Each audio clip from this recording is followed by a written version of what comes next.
Yeah, what is good? My anime faithful, what is good, yo? So we have a relatively interesting stuff to talk about when it comes down to this week's episode of Doctor Stone.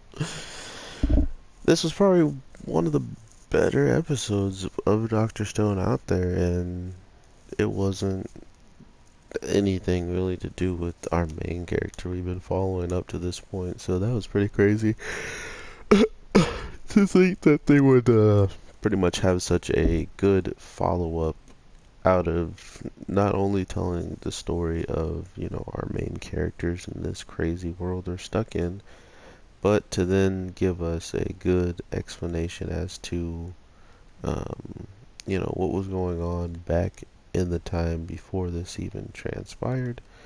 And now that we know, it's still very, very sketch. Like, seeing his dad trying his best to really just get good at swimming so he could become an astronaut, and watching his son make a suit for him so that could become even possible was very, very touching. And not only was it touching, they didn't dwell on it. They didn't sit there and like, oh, look how precious this moment is. They just kind of gave it to you and just moved on, right? There's like, and then this happened. And then he used the suit. And then he found out a way that, he could continue to swim somehow in that suit and make it feel more like his son was the reasoning why the suit did so good instead of just the dad working twice as hard in a death suit and learning how to swim with his son's like support behind him like that. So I think it was just one of those moments where, because he had so much support from his son, and he put so much effort into this swimming suit that was supposed to shock his muscles and shock his muscles in certain ways so he would be able to do the exact technique he's supposed to be able to do, which is very, very kind of his son. And it's very, it was really interesting to see him just jumping to that conclusion and doing it. Like, it wasn't something he was like, I want to make this suit for my dad. He just did it. So without saying anything, you kind of get the indicator from when he starts working with someone who's not as smart as him, his best friend, and he's showing like swimming gestures and stuff like that. So it's obvious that he has tried to explain why he was making this suit, and that kid pretty much simplified it and tried to think of what muscles were being used when he was swimming like that. So yeah, that was amazing. And how quickly and just precisely they got to it and done with it was actually really interesting. But the moral of this whole entire episode, or the whole entire real deal of it all, is, man, man, Seku's dad is a beast, and he's talking about leaving space, getting to Earth without the help of anybody on Earth who's supposed to give you your landing trajectory, your clearance on everything being clear of, danger, or if you do land. There's so much that goes into like the launches and the, like like people coming back to home and stuff. Like, there's so many things that go into them going to space and then docking and then coming from space and not completely burning uh, or like destroying themselves on the way back, right? Because as soon as they go to a certain length of getting close to Earth, they're gonna start. They're gonna be like a meteor, pretty much, and they're gonna be flying at us. They gotta use those parachutes and all that stuff, which I think can be manually done throughout the thing. But I think for the sake of just for the sake of this video, let's say that they had to use those parachutes, like those parachute deploys are only at the space station, and people had to wait for a certain time to deploy those things, or they'll be useless. They'll just burn up into ash.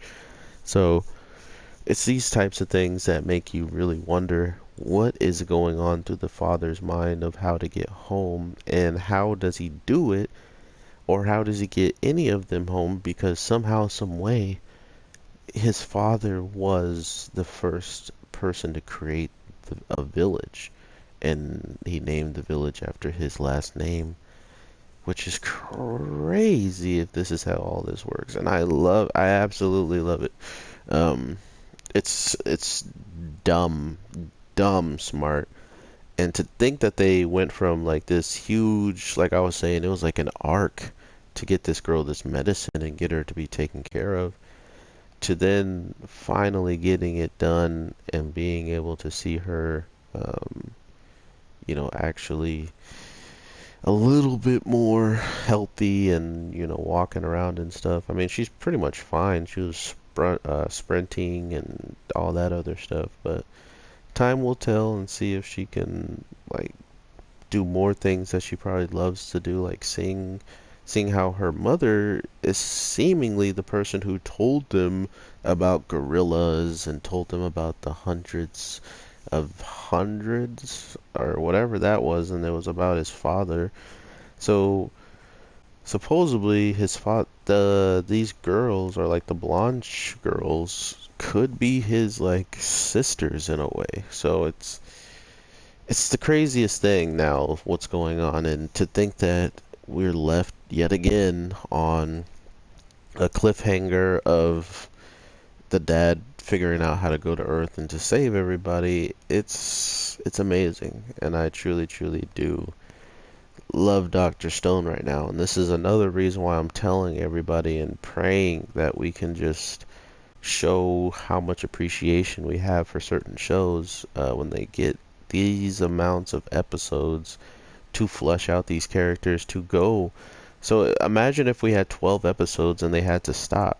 We wouldn't have never learned about the dad and all that stuff, because we would have probably stopped where we give the girl the medicine and she's better, and that would have been season 2 is coming, it's coming, and then we wait for season 2. Now we're just flying through, we're knocking all these things out, and then we're jumping to the past on how the father was out in space and didn't get affected by the stoning thing, which also makes you think he must have came out with he must have been the one who also came out with a way to unpetrify them. So it's these types of things that make you wonder what all we're going to learn so quickly through certain flashbacks and certain things like that. So it's amazing to know that just by sticking this show out, you get so much. You get so much from this show. Not only does it feel now that we're probably going to see maybe two more episodes, I should say, of them getting to Earth and starting up this village and whatever. And this village, if they all make it out, if and I'm hoping they do, I hope they all can make it back to this place, because if they do, that goes to show us that everybody on the spaceship would have been the people who taught everybody in the village certain aspects and certain things that they can do. Or I think it's going to be even more of a twist, and his father may not be the one that makes it back as much as he's the one who sends them forward. And the woman who has been telling all the stories names the place after him because of his sacrifice or something like that. And I'm sorry to bring the mood down a little bit like that, but as someone who's watched anime for quite some time and knowing things that can just go wrong at any given time, him knowing that his son might be able to be unpetrified and stuff like that, might think that he's not needed in the case of going down there and being another huge intelligent mind, when his son, who may be even more intelligent than even he, is down there. So why not make sure that you're on the space station to make sure every last detail goes right so somebody can actually make it down there and save them. So that's my prediction. Um, it's definitely I know for sure the mom has to have made it, so that's one thing, but who uh I mean, I guess that makes sense why the village chief is the village chief. Like he married the mom who's, helped the village become what it was or something along those lines. I am not sure, but I hope you guys are having an amazing day, night, evening, whatever the case may be. I am your boy, the Anime G, and I will definitely talk to you in the next one. So with that being said, I think Fire Force will be the last thing I record today. Maybe not. We'll see what happens. But with all that, peace.